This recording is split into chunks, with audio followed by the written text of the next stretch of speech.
Maybe.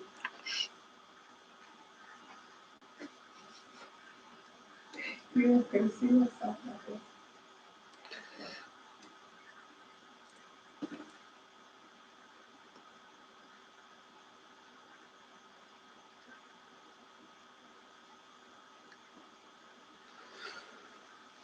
Okay, good afternoon, everybody. Hope everybody's doing well. Welcome to another day, lunch break with the rabbi. Today we're going to be talking about the passing of a person, the customs that are done when a person passes away. Being that tomorrow is the yahrzeit of Aaron HaKohen, Aaron the high priest, on Rosh Chodesh Av. Tonight is Rosh Chodesh. So today we'll be discussing things and customs that are done when a person passes on. One of the most famous things that are done when a person passes away is that the family says Kaddish. Why is Kaddish said? Why does a mourner recite Kaddish? We know that it's very popular for a mourner to say Kaddish and very important that a mourner says Kaddish. And what is the reason for it? They say a story about once this boss walks over to his employee and he says, listen here, do you believe in death? So he says, sure, I believe in death. You know, when a person passes on to the next world. So he says, well, your grandmother whose funeral you went to yesterday came by to say hello. So getting back to the concept of passing on and saying Kaddish, what is in the Kaddish? Why is it so important that a mourner says Kaddish? But if you look at the words of the Kaddish, there's nothing in the Kaddish that talks about passing. There's nothing in the Kaddish that talks about death or the soul. What are the words of the Kaddish? The Kaddish say, Yitkadal v'yiskadash shemei Rabbah. May the name of the Almighty God be exalted and glorified. What's so special about it? Why does the mourner have to say that? And there are two reasons given for it. One reason which it helps the deceased, and one reason that it helps the actual person who's mourning. One reason is given referring to the deceased, which is that being that a person, every single person in this world is here for a mission and for a job, and is given a task that while they're alive, their job is to sanctify God's name. Every single one of us, as it states in Isaiah, that you, Israel, are my witnesses, God proclaims, that God tells us that we are a walking testimony to who God is and what God is all about. And for that reason, we find in the book of Leviticus the prohibition of desecrating God's name and the great blessing to one who has the ability to sanctify God's name. And every time we, as Jewish people, do things right, and we are an example and a light unto the nations, we are a living testimony to the greatness of God, and by that, we are sanctifying God's name. In Hebrew, it's called a Kiddush Hashem. We are sanctifying God's name. And God forbid not to do the opposite. So being that every single person in this world has that obligation to sanctify God's name, when a person passes on, they create a void that they can't sanctify God's name. Therefore, by reciting the Kaddish for that individual who now passed away, we thereby have the ability to sanctify God's name for that person who no longer can do it. So the purpose of saying is Kaddish for the deceased is to fill the void that the deceased would have done on his own. The second reason that we find concerning the Kaddish is another concept, which is when it comes to a passing of an individual, one of the first things that a person says when the soul passes away is they say, Baruch Dayan Emes, blessed are you, the true judge. There are many things that happen to a person when people pass on, unfortunately. One of the first things that a person has is denial. As it goes through the different emotions, it's brought in psychology, how we deal with different griefs. But the first thing is denial. It didn't happen. Judaism tells us that we first acknowledge the first thing, that when a person passes away, we acknowledge that this happened and it's from God.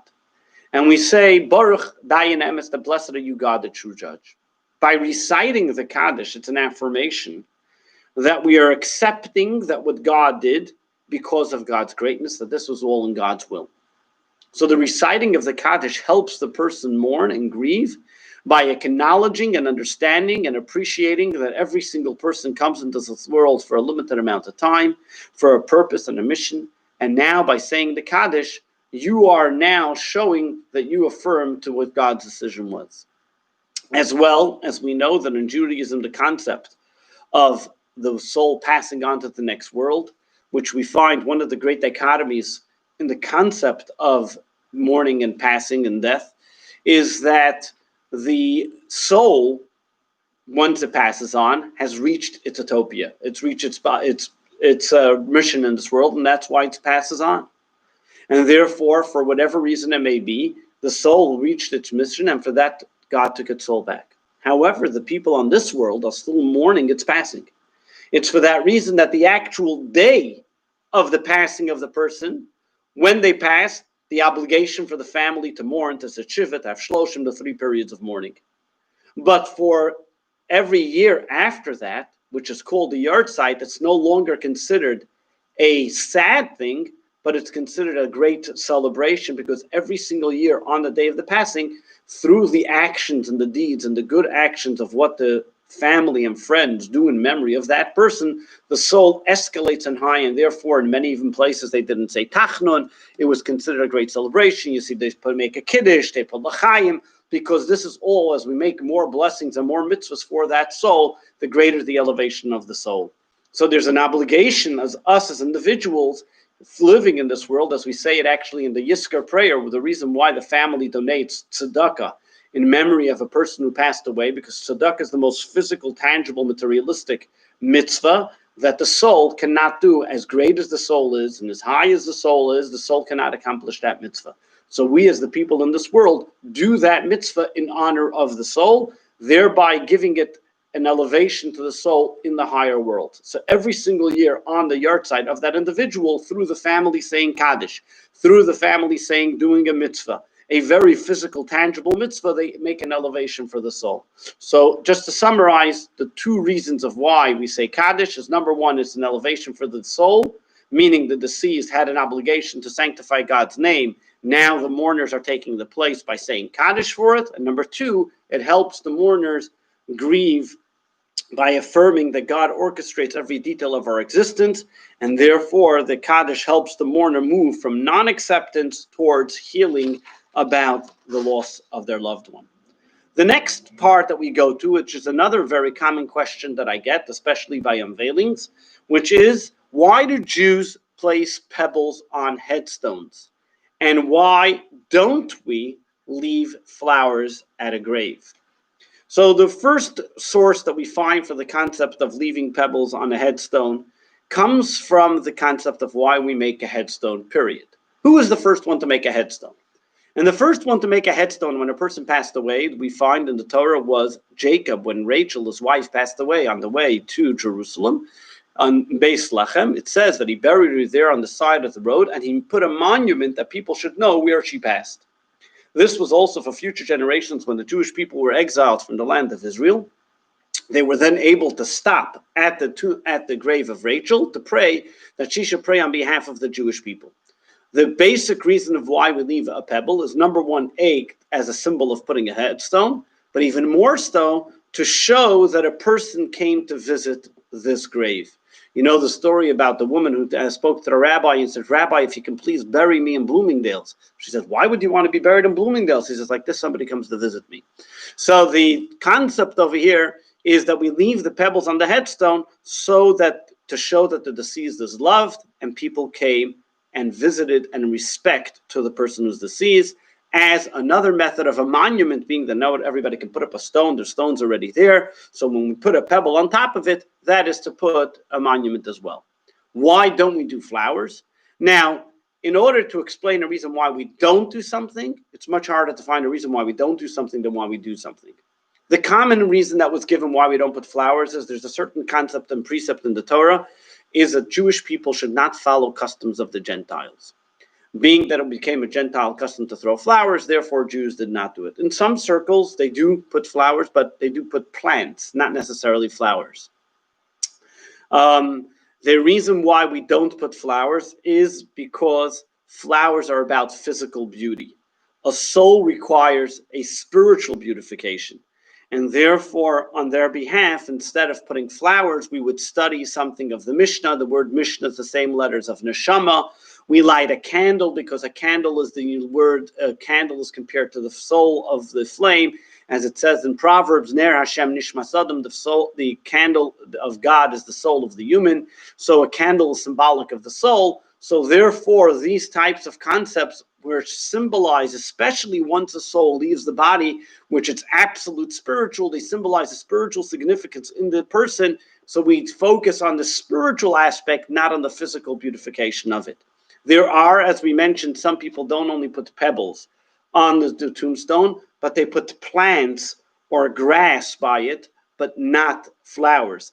There's a Sephardic, I think it's a Persian custom, that they put basil or they put fresh smelling herbs out there, that they should smell the herbs, and they should give them, like, because the soul smells, as we know. After Shabbat, we take samim, spices, to help the soul that leaves our body, the special Shabbos soul. But these are all different customs that people have from different places that they come from. The most common custom is the pebble, to show respect that we were there. We also focus on the spiritual significance that we can do to elevate the soul on the day of the yard site.